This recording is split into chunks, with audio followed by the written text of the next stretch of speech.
Hey, it's Chris O. I've had 5 minutes to think about it. What I'm going to do is I'm going to go a full tile off that wall. I will have a 30mm cut just at my waist, but so be it.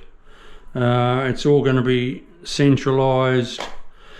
If that was a 4-inch waist and I could move things around, I would bring it this way just slightly, but I can't. I'm hemmed in there, so I'll have a 30 or 40mm cut there.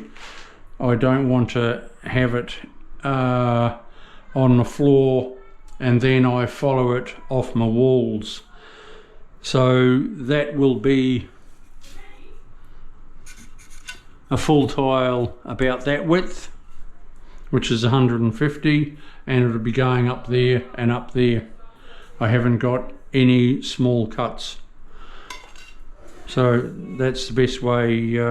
Would have been nice to start a full tile there and then come out here and have a bigger cut there, but I want my shower as big as possible. See you soon. Ciao.